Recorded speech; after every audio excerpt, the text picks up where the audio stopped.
Hello everybody, so in this video I'm going to talk about my thoughts on part 2 of The Way of Kings by Brandon Sanderson, and it seems like he is continuing this story, carrying on the plot thread of one of the characters he introduced in the first part, being Kaladin, and he's introduced us as well to, I think, two more what I might call core characters, Adolin and Dalinar.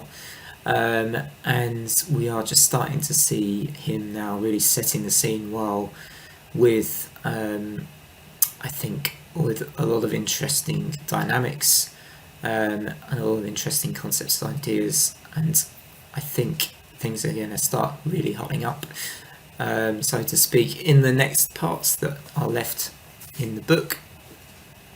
Just to say, firstly, probably I will mention a few spoilers in this video, so sorry if you catch those, but I'll just put this warning now, so do not watch any further if you do not want any spoilers of this book. So giving you a chance to stop watching, and so I will now carry on. I definitely, so just to start with, there's a few things which I wanted to talk about. Firstly, I think the Dalinar and Adolin part of this particular part, poor choice of words there, I have particularly enjoyed. So there's clearly first of all, an interesting father-son dynamic going on there, but also there's these rivalries with these other high princes. Obviously Dalinar is a high prince, and there's some friction there with them all having, I think, differing opinions on the best way to move their interests forwards, with the Shattered Plains in particular. Obviously Dalinar is concerned to keep the king protected, it being the king being his nephew, and there's this kind of legacy thing going on, I think, with Dalinar as well, and he is suffering a bit with visions and I think struggling with the weight on his shoulders that his what can I call it, that his being a prince is bearing a lot of weight on him. So I think I would just say as well, I really like the Chasm Fiend monster. I think that's sounds like a really cool monster that I would love to see. If this became a TV series or a film, I would really like to see a really cool Chasm Fiend, perhaps with good CGI. But I did enjoy the early part of this part, with the attack on the Chasm Fiend. I really liked that and how that was written. That was possibly actually maybe the most sort of exciting action orientated bit of the book so far, I thought. But I'm finding the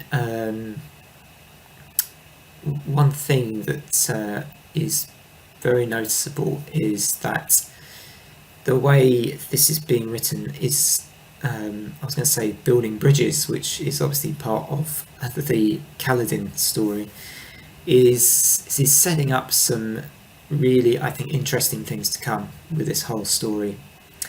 I would perhaps make one or two predictions. I know it's hard to believe, but I honestly haven't read any further in the book. I've just started reading part 3, but I don't know what's going to happen in the remaining parts, and I haven't looked online at any major spoilers to come.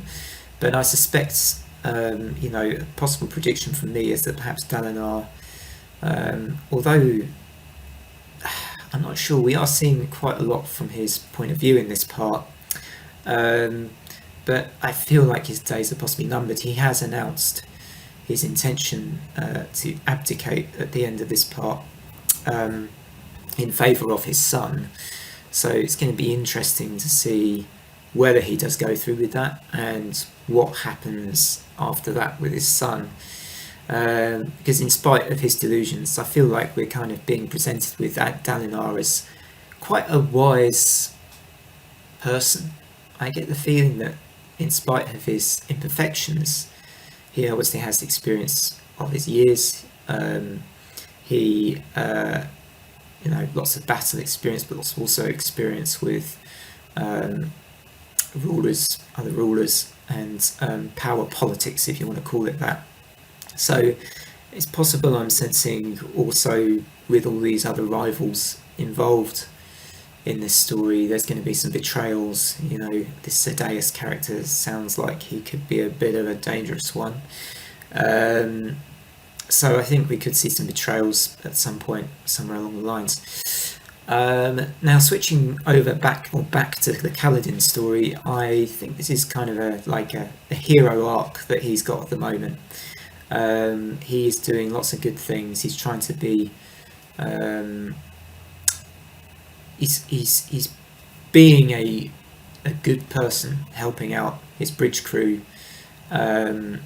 finding things. I think a plant that would heal the wounded men in his crew and stuff. He's obviously a caring type of character in this, very brave, in an extremely difficult scenario, with carrying all these bridges to help these armies fight the Parshendi. I think it's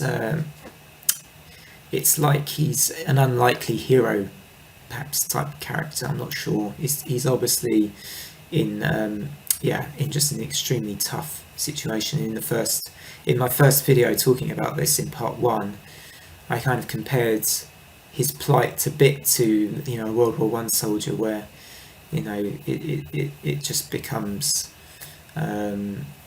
almost where men are just feeling that they're fighting for a lost cause, basically, and just what they're doing is kind of they're just basically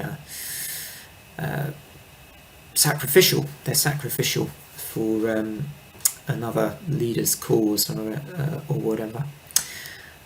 So yeah, I do like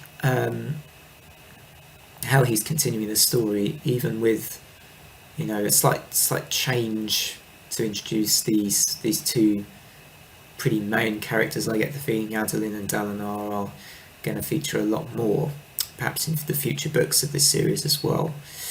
So yeah, I've enjoyed this story very much so far. So yeah, I think that's perhaps I'll leave it there for part 2. Looking forward to reading part 3 and how this story continues to develop. And yeah, it's already, I'm starting to feel like I want to know what happens next. Not just it's nothing worse than reading a book and just reading it for reading's sake. And Brandon Sanderson is very good at getting you engaged very quickly and getting you invested, I think, quite nicely into the characters he's writing. I have slightly these interlude chapters, obviously, because they're kind of throwing you off a little bit. The interlude chapters I'm a little bit kind of less sure of at the moment, but he's obviously doing that because he's built up his world and he's trying to present us with a full picture of his world. So what is also happening with I guess all these powerful things, and these sharp blades and sharp plates, and you're kind of trying to get used to the history of the world and the magic systems that are being used. And I think perhaps those interlude chapters are doing that a bit, to guide you as a reader a little bit more in the background with what's happening. Anyway, I'll leave it there. I've spoken enough about this one. So thank you very much. I will return with probably with part 3, but hopefully not as long a gap as there has been since part 1 and since I put the video up for part 1. See you all later. Have good evenings. See ya.